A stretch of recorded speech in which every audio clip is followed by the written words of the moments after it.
When the world is just too much, turn it off and turn on positive, encouraging K-Love.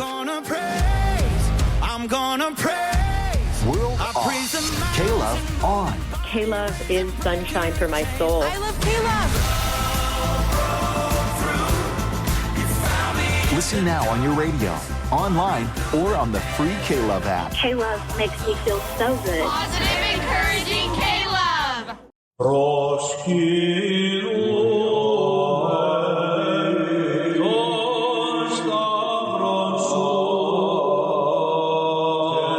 Welcome back to the History of the Papacy podcast, a podcast about the popes of Rome and Christian Church. Prepare yourself to step behind the ropes and leave the official tour of the story of the popes and Christianity. I am your host, Steve Guerra, and I thank you for joining me on this journey.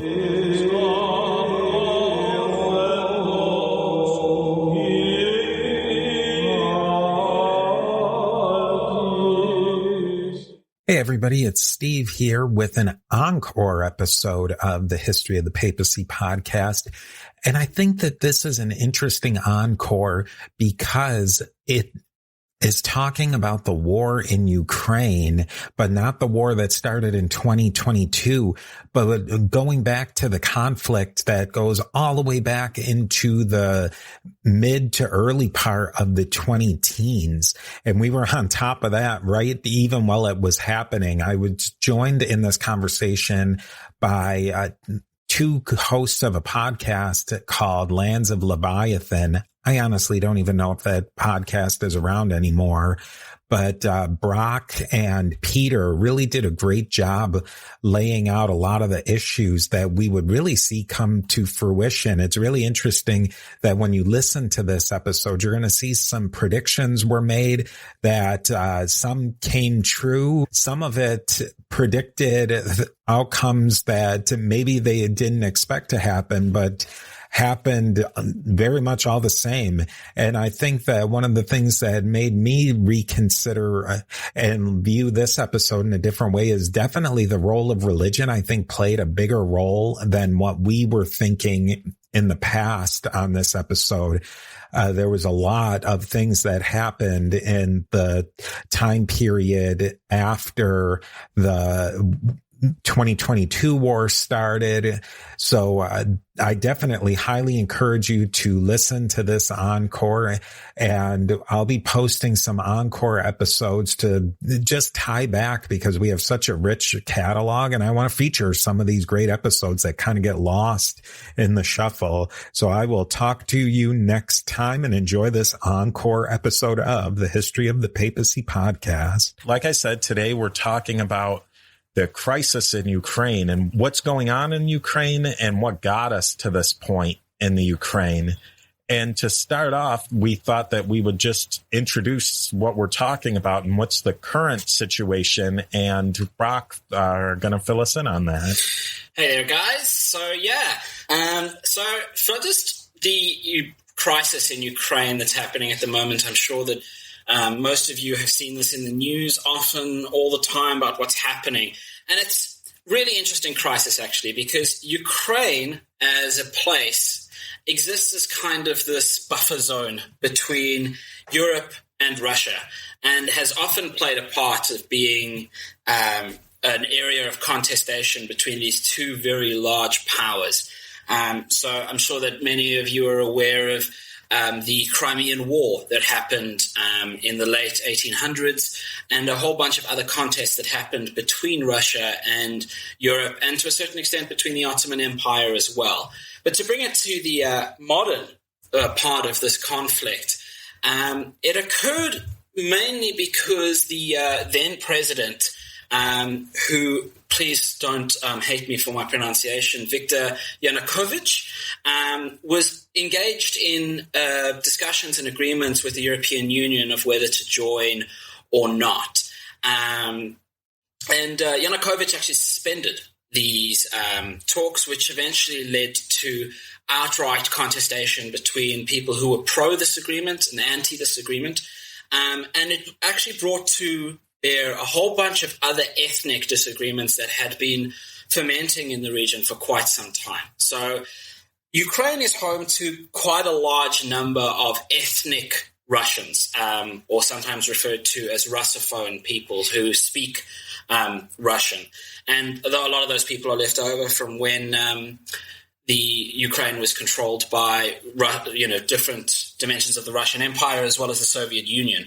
Now, Russia definitely took advantage of the situation where it annexed Crimea in 2014. And Brock, I don't know if you will disagree with me, but this is actually one of the first annexations in international politics that we've seen by like one of the big powers since essentially the Second World War.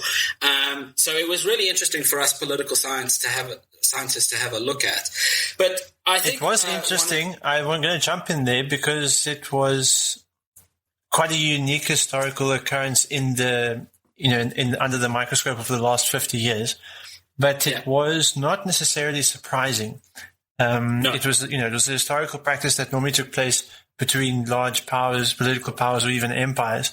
And nowadays, you understand it's quite rare for a country, even a country as large and powerful as Russia, to annex a territory because it's so strongly frowned upon in the international community, given the international norms of territorial integrity and sovereignty. So because Crimea belonged in the contemporary international system to the sovereign state of Ukraine, it's really strongly frowned upon that Russia had such influence over the annexation of Crimea.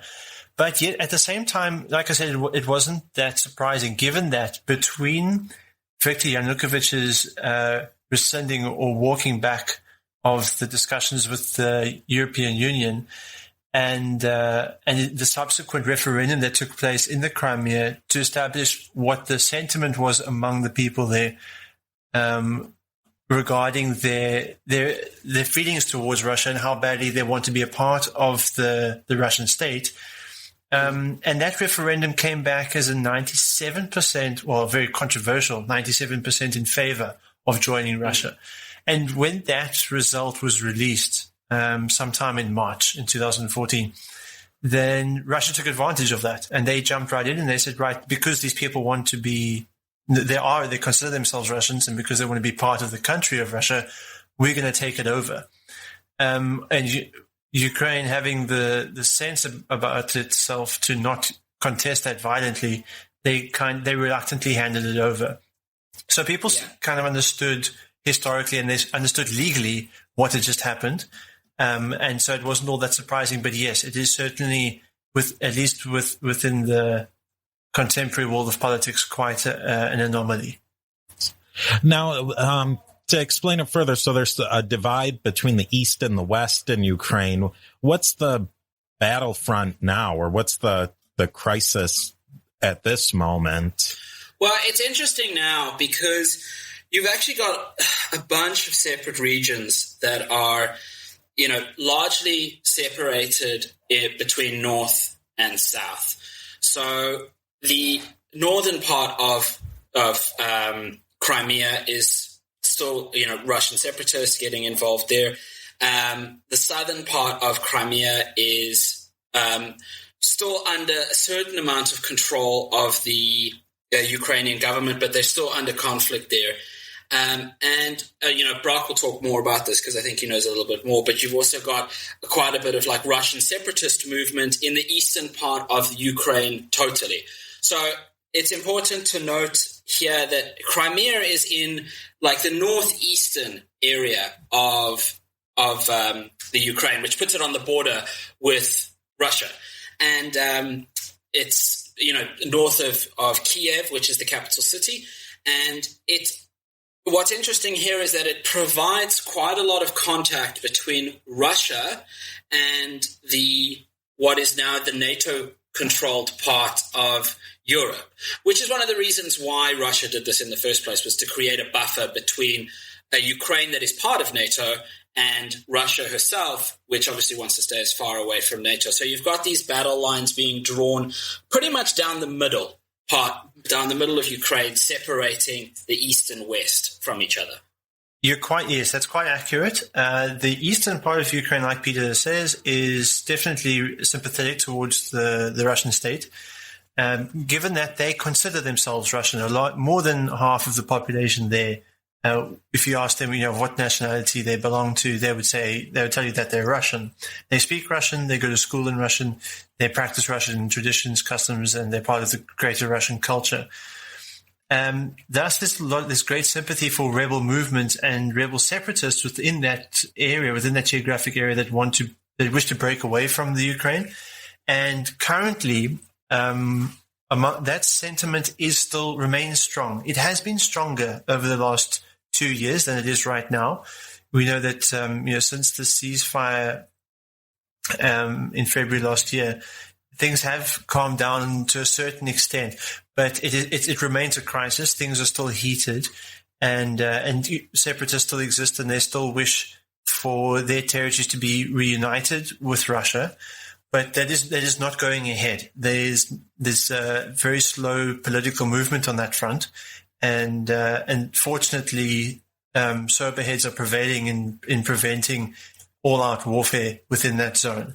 It would, if it had to happen, if things had to escalate in that region, I would predict, in my personal opinion, I would predict it would look something like Kurdistan in the north of Iraq, that do not necessarily want to be a part of Iraq and sympathize maybe a bit more with Turkey, but are prepared to be a sovereign nation. Yet they will choose to sympathize more with one of their neighbors.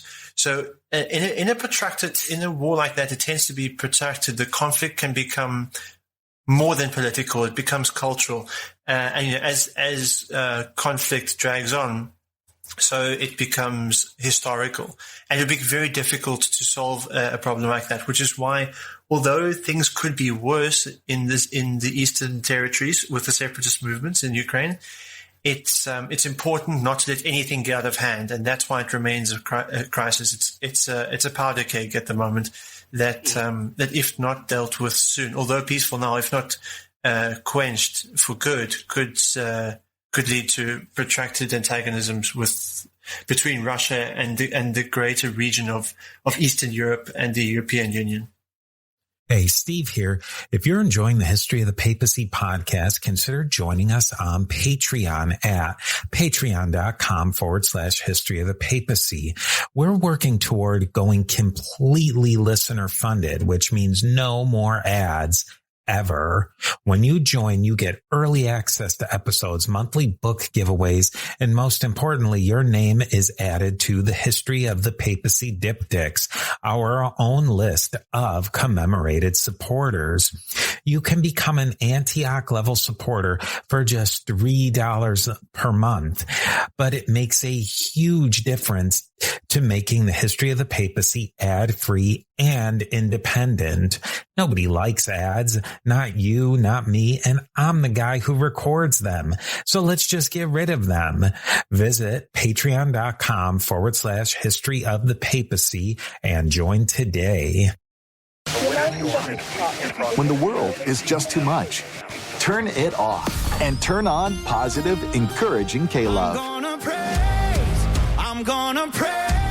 World off, K-Love on. K-Love is sunshine for my soul. I love K-Love. Listen now on your radio, online, or on the free K-Love app. K-Love makes me feel so good. Positive, encouraging K-Love.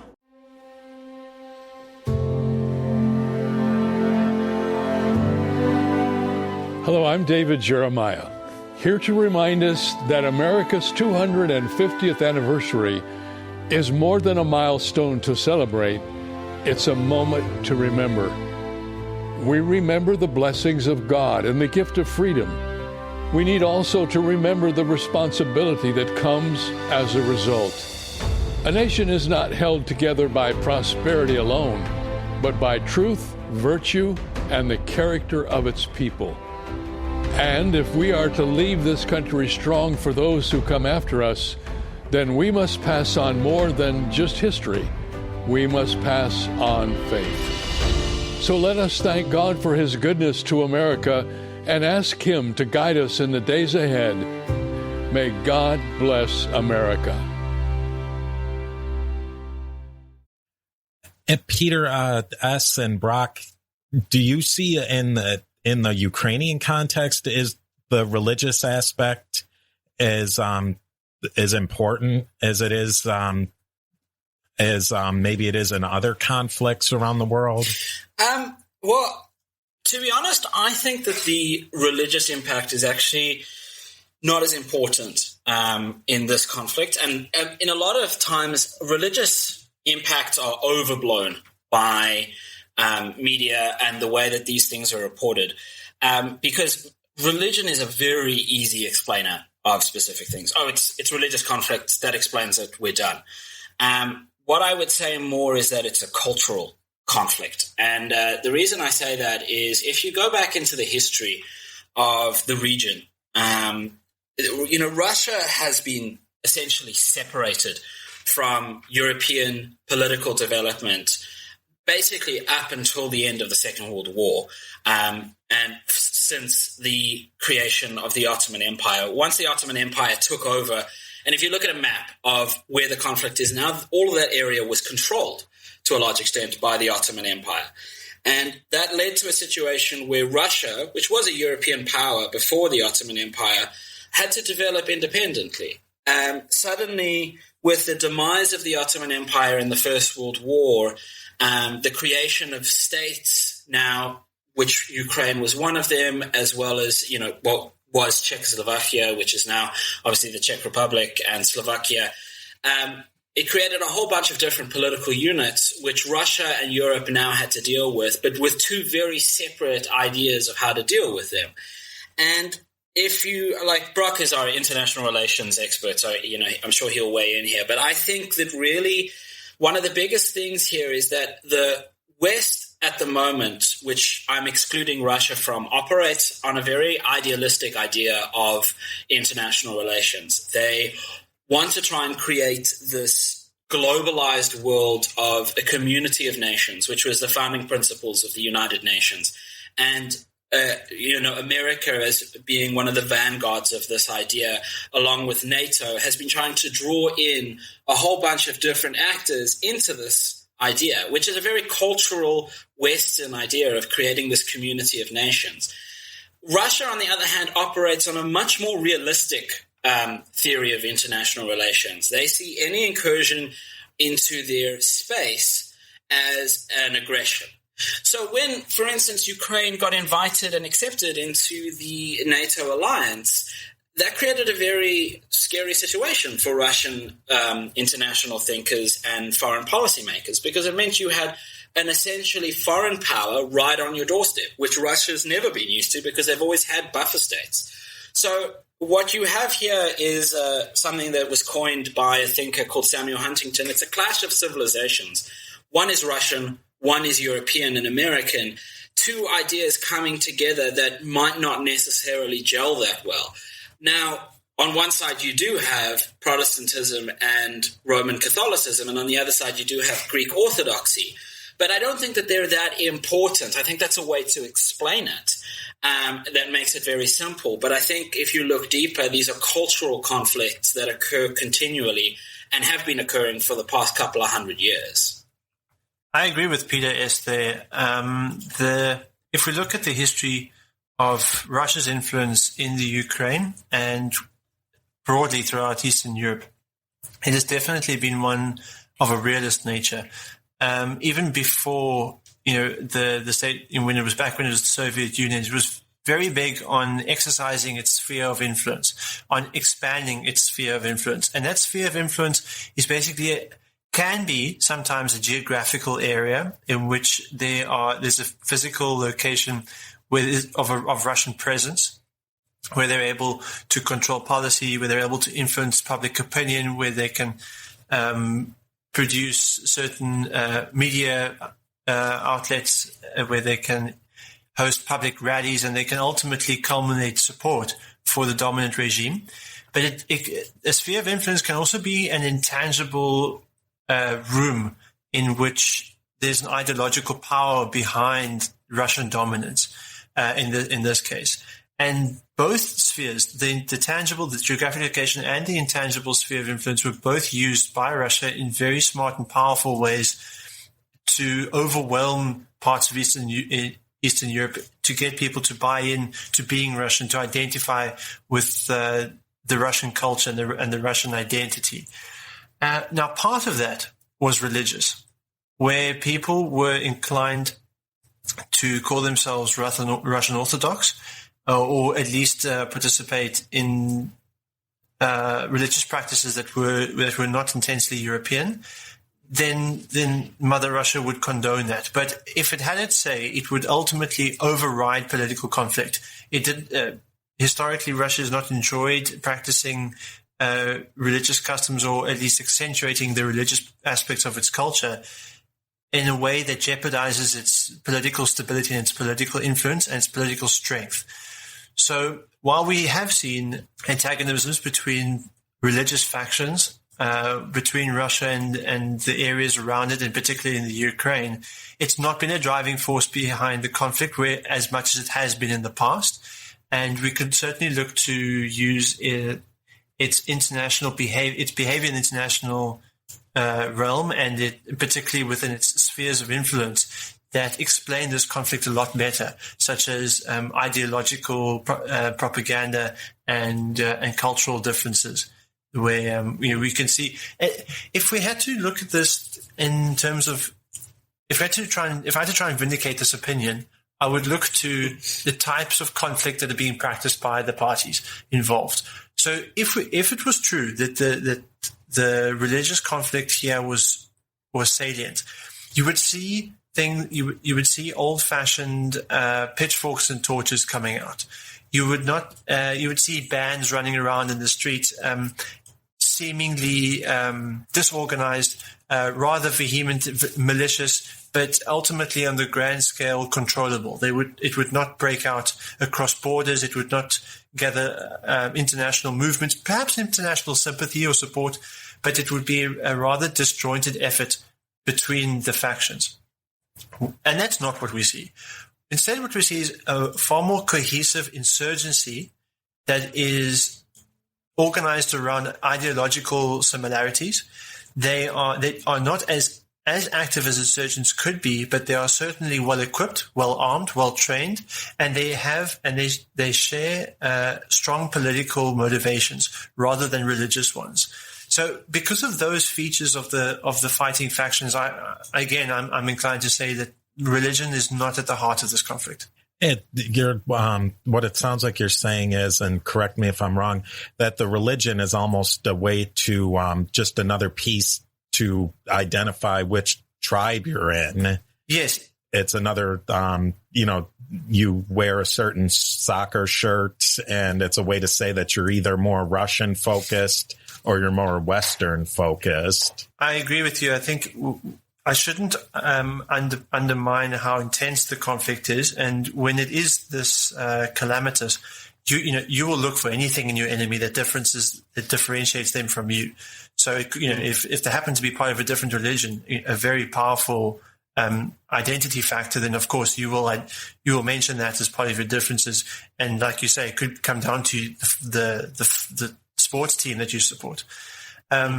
So whatever can be made salient, almost will be made salient, but that's, and unfortunately some types of journalists will jump onto that to explain away the complexity of the situation. And now, if we were to look at, maybe get a bit more into these factions, the divide, I'd like to understand a little bit more about Western Ukraine, because that seems they seem to be intensely focused towards wanting to be integrated to the European Union and to the West. But then you do have these areas of the East that don't want to be in that sphere. Is that going to lead Ukraine to being split? I will let Peter S. answer that question. But before I do, I just want to address your question. I would like to identify the two warring factions first. So to a certain extent, Western Ukraine, of course, feels deeply afflicted by this conflict. And of course, they are directly involved in it, but they aren't the active participants in it. So to deal with the factions involved, we have to identify the Russian sympathizers in the East, and the fact that they are ideologically motivated separate from the Ukraine and be annexed as the Crimea was. And the opposing faction to them, which is the traditional Ukrainians in East Ukraine, which to a certain extent are less powerful, less persuasive, and they're largely less represented in the government. Where the western part of Ukraine, I'll let Peter Sleeman talk about that. Yeah, well, I think Broc's asking me to talk because he doesn't want to make a political prediction, which is always scary. Yeah, you're absolutely right. What makes this interesting is that the western part of Ukraine wasn't part of the Russian Empire. It remained, largely independent from Russia. It was a province of Austria-Hungary, so it was, you're absolutely right, it was part of a Western sphere of influence, the European sphere of influence, as opposed to the eastern side of Ukraine. So there are definitely, as we've discussed already, conflicts between the East and West, different cultures coming into clash, different ideologies and different religions, different identities that are constantly fighting with each other. Now, is this going to lead to a secession? Well, on one side, it already has, to a certain extent. We've already had secession referendums. We've already had conflicts arising out of the want for sovereignty. But it's very difficult to say one way or the other. And I can hear Broc already thinking and wanting to accuse me of being a fence sitter. But I think that the reason for that is because there's a lot of international pressure on both sides. So the West, and with the powers on the Western side, I think America will mainly be one of the biggest, considering that Europe at the moment is in its own crisis. England's probably just about to leave the European Union. That's a whole different thing. But I doubt the European Union is going to be too worried about Ukraine at the moment with their own thing going on. America would not want Ukraine to split up any further than it already has, and that's in order to keep NATO intact. And America historically has been very good at attaining its own interests, except for maybe Vietnam. But it's been usually very good at keeping countries that it wants together and stopping countries and breaking up countries that it wants to break up. Now, so I think it really comes down to who's going to win that power struggle. Is it going to be America or Russia? But at the end of the day, I don't know how the split would happen if it happens any further. I mean, Crimea has already been annexed. It's already done. And Crimea is what Russia wanted. Well, it's what Russia's wanted for a very long time. Now, would it split any further? I'd have to say that from what I'm reading, it's a possibility, and it's a probable possibility, but I'm not sure that America would allow it, because this isn't just a normal conflict. This is an international conflict between two very powerful ideologies being played out. To a certain extent, and I know that some political thinkers have already done this comparison, it's almost reminiscent of a Cold War scenario playing out, because this is exactly what Russia and America did during the Cold War. They couldn't go to war with each other because they both had nuclear weapons, so they fought proxy wars in different places, Cuba, Angola, different areas in Africa. Constantly there were always proxy wars going on, and we saw the effects of those, and a partition happened, such as what happened in Korea. And this can be seen to a certain extent as a continuation of those conflicts, with Russia stepping up its game as a world power. So I'm not sure is my answer to the question of whether they're going to split or not, because there are very powerful players that are involved here.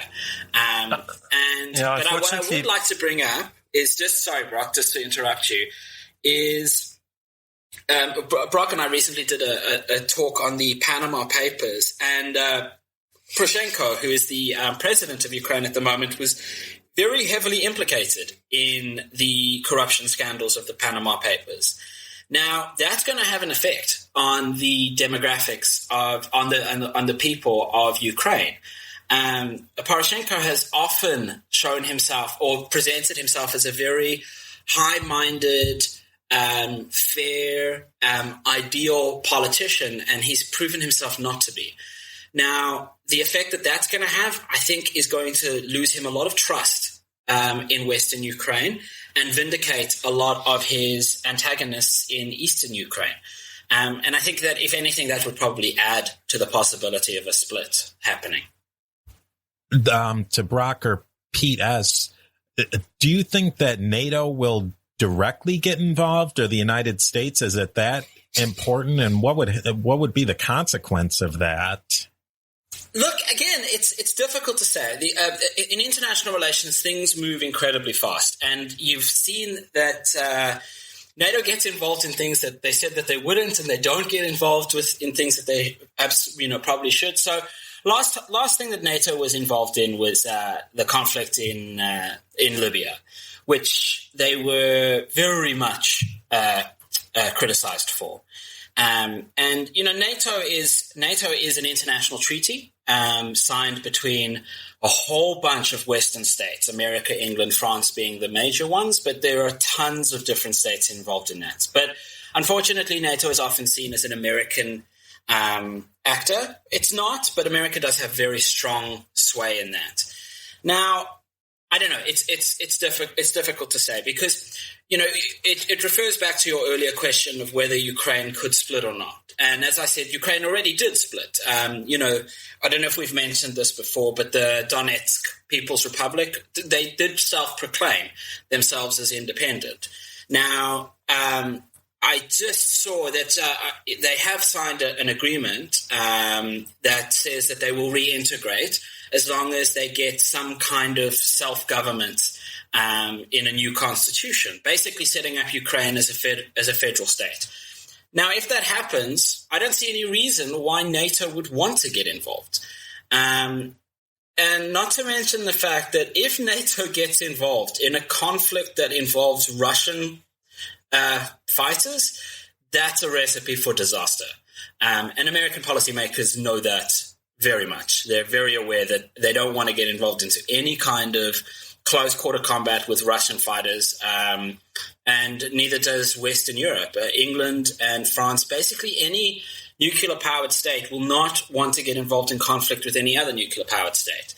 So I would say it's unlikely, to be honest, that NATO would get involved itself. They might definitely support the Ukrainian government in form of arms or training, or through putting further sanctions on Russia and anybody else who's involved.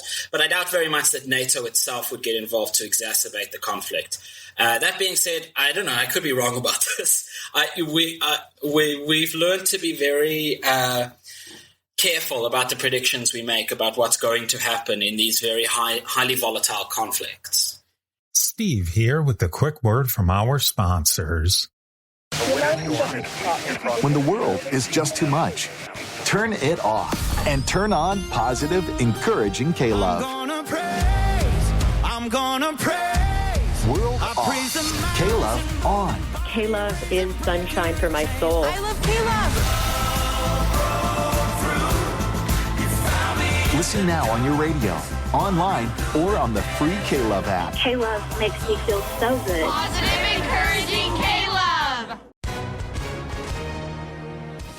Hi, everyone. If you've been injured in an accident that was not your fault, listen up. We have legal professionals standing by to answer your questions for free. Call now and find out if you have a case and how much it's potentially worth. Call 800-910-7500. I'm here with spokesman John Wolf. So, John, tell everyone listening who should call right now. Well, Maria, first off, thank you for having me here. It's always nice to answer the listeners' questions. Now, as far as who should call in, anyone who's been injured in an accident and think you deserve compensation, give us a call right now. 800-910-7500. You'll find out if you have a case and how much it's potentially worth. Thanks, John. You heard it, folks. Take advantage of this opportunity and call now 800-910-7500. Advertisement sponsored by Legal Help Center may not be available in all states, not available in California. And really, the way it looks now, the situation right now, and probably going forward, being that the Europeans have a lot more on their plate right now, and even the United States has a lot more on its plate, that it'll become just a proxy war where the U.S. and the West and NATO will give as much support as they can, but not so much to the degree that they feel that either side's going to go to a full-blown conflict. And the Russians they've pretty much got what they want out of the deal from the sounds of it. To respond to your question, Steve, about the delicate nature of this conflict, given that the subsequent actions could be seen or could be treated as a proxy war, I would say, in my opinion, it has already been a proxy war for the last 2 years.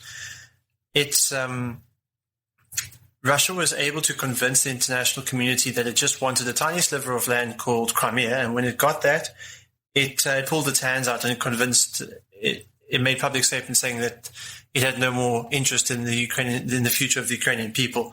However, when we later discovered that Russian jets had been violating no-fly regulations and they'd been seen over the border of the Ukraine, plus the fact that paramilitary troops had been discovered sneaking across the border to carry out covert military objectives, it became quite clear that Russia wasn't quite done with Ukraine, and probably still isn't. But that doesn't concern NATO. It still doesn't concern NATO to the point of intervention. It came very close, but it still kept its hands out, allowing the Ukrainian government to deal with the problem mostly on their own. And the reason I believe that is because of the real conflict that has caught the eye of NATO. That's in the Middle East, and because NATO has such a large mandate in the Middle East and has so many conflicting allegiances and pockets of power with which to interact, it has found itself almost at the mercy of Russia, strangely enough, peculiarly enough. Not that it depends on its cooperation and its allegiance, but more that it just wants to keep Russia in the known field.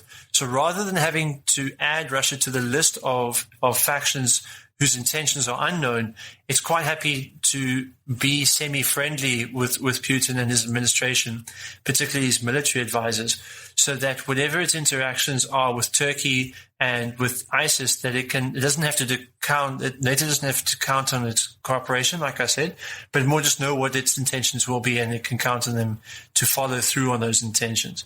So with both eyes on the Middle East, I think that NATO's interests in the Ukraine are trying to leave it be as long as possible, and treat it more or less like a proxy battle in which to ideologically engage with Russia, but not militarily.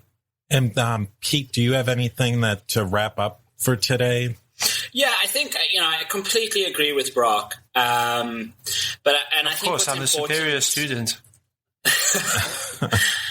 I think what's important to note here is to look at the who's trying to do what. Every international actor is attempting to maximize the amount of power they have in the international sphere. And,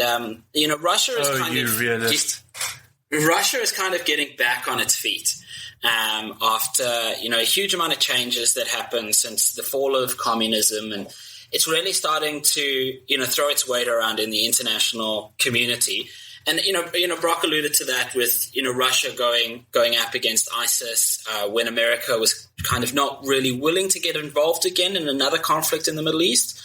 And if you, I would say, look at a map of Europe at the moment, and you can see that Russia is buffeted essentially from the West by three states. It's Ukraine, Belarus, Lithuania and Latvia to a certain extent, but Belarus and Ukraine are the big ones. And you can see, if you have a look at any kind of Russian foreign policy, those two states are very important to Russia's interests because they keep Russia safe from the West. Russia doesn't know what the West is trying to do, and Russia knows that it doesn't have any love lost between itself and the West. And, the Western powers, which are, largely represented by NATO and the United Kingdom and France and America, are also trying to expand their influence the other way as well. And as Brock says, trying to contain the situation going on in the Middle East at the same time. So I would say that if the West is willing to let Russia be, then Russia would probably be willing to settle down a little bit. But I doubt that that's going to happen. I would say, if anything, we are getting into a period in international relations where it is going to be a little bit of a struggle between Russia and the West. But, in my opinion, it's a struggle that the West is going to win at the end of the day, because Russia doesn't have the economic power, nor does it have the longevity to sustain any kind of long-term Cold War 2.0, if you will. So, yeah, I mean, it's very interesting, and I think it'll be interesting to keep an eye on it. But, with the whole world focusing on the Middle East, I think the Ukraine will kind of simmer down, the lines will formate, and as Brock said, it's likely to become a federal state, which would be the pragmatic response to the conflict at the moment. Well, I want to thank you so much for coming on, and this was an Agora Podcast Network production. You two are the hosts of the Lands of Leviathan podcast. Can you tell us a little bit more about your podcast? Sure. We are hosts of the Lands of Leviathan podcast, which is what we do is we analyze political and international relations theory, try and make it accessible to people through popular culture. So we've done state formation by looking at the zombie apocalypse. We've done Star Wars and looking at the way that the UN Tell them about functions. today. Yeah, today, we have a podcast coming out really soon, which is all about the Panama Papers, political corruption, and we discussed the very cool vampire movie Daybreakers, which was a fun movie that Brock and I both enjoyed. So, yeah, we're basically trying to make political science and international relations theory a bit more accessible to everybody through popular culture. It's a great concept because, as much as many people are interested in political science, to tie it together with the pop culture is just, it's a hilarious show. It's informative. So everybody should definitely go and download it. If they do want to download it, where can they find more about you? So we have formed a website, landsofleviathan.com. That's the best place to start. But obviously all of our podcast episodes are hosted on Acast. And you can find all of those episodes on the Agora Podcast Network. Plus, they are on, we're getting ready for the YouTube outlet. And, of course, SoundCloud and iTunes are also on that list. But Acast and the website and the Agora Podcast Network are the best places to start. Yeah, and obviously Facebook and Twitter under Lands of Leviathan. Yeah, but we don't, those social network things, we're not a big fan of them. You're not a big fan of them. No, they're for teenagers. And thank you again for joining us today, and we will talk to you next time. Thanks very much, Steve. Thanks. We appreciate the opportunity.